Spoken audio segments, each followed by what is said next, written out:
میں نے زندگی تباہ و برباد کر دی گناہوں میں، میرا کوئی نورانی عمل نہیں جو مجھے قبر میں فشار قبر سے بچائے۔ میرے پاس کوئی نور نہیں جو مجھے قبر کے اندھیرے سے بچا لے۔ میرے پاس کوئی تقوی کا سرمایہ نہیں۔ اگر آج اور ابھی مجھے موت آ جائے، میں خالی ہاتھ قبر میں چلا جاؤں گا۔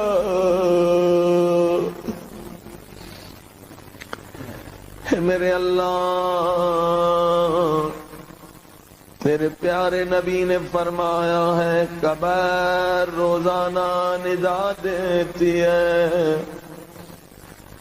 اے روشنیوں میں رہنے والوں، میرے پاس روشنی نہیں ہے۔ یہ بچھو میرے گناہوں سے بنے، اے خدایا یہ آگ میرے گناہوں سے بنی ہے جو قبر میں گناہگار کو جلاتی ہے۔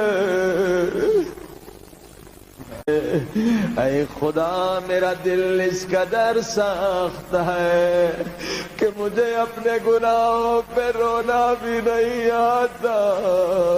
خدا مجھے رونے والی آنکھیں عطا کر۔ دعا میں رونا بہت ضروری ہے، اگر چاہتے ہو تمہاری دعا قبول ہو جائے، عذاب ختم ہو جائے، قبر و قیامت کا راستہ تمہارے لیے آسان ہو جائے، فرمایا رونے کی کوشش کرو۔ اگر مچھر کے پر کے برابر بھی آنسو آ گئے تو دعا قبول ہے۔ خدا فرماتا ہے گناہگار کے رونے کی آواز مجھے فرشتوں کی تسبیح سے زیادہ محبوب ہے، زیادہ محبوب ہے۔ کس قدر تو میرا کریم مالک ہے، میں نے گناہ کیے مگر تو گناہگار کی آواز کو پسند کرتا ہے جب وہ اپنے گناہوں پہ روتا ہے۔ خدا آپ کے رونے کی آواز پہلے آسمان کے فرشتوں کو سناتا ہے۔ ان فرشتوں کا دل بڑا نرم ہے، یہ سب مل کے کہتے میرے اللہ یہ بیچارے رو رہے ہیں اور دنیا خوشیوں میں مست ہے۔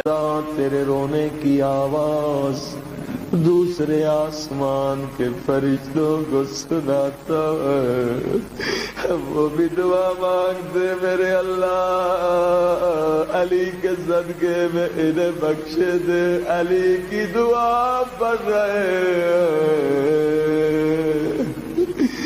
پھر خدا آپ کے رونے کی آواز تیسرے آسمان کے فرشتوں کو سناتا ہے، یہاں تک کہ ساتویں آسمان تک آپ کی آواز پہنچاتا ہے۔ اب یہ سارے فرشتے آپ کے لیے دعا کرتے ہیں۔ اس مجمع میں وہ مومنین مومنات غور سے سنیں جن کی والدہ کا انتقال ہو گیا ہے، جن کے والد کا انتقال ہو گیا، پھر خدا آپ کے رونے کی آواز آپ کی مرحومہ ماں کو سناتا ہے۔ ماں کا دل بڑا نرم ہوتا ہے. ماں قبر میں فریاد کرتی ہے میرے اللہ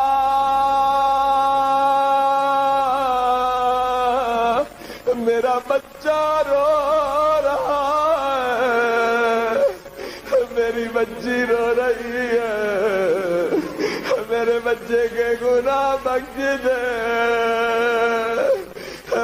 بخش دے. ہائے ماں باپ کی دعا خدا قبر میں بھی اولاد کے لیے قبول کرتا ہے اور ان کی وجہ سے بخش دیتا ہے. سب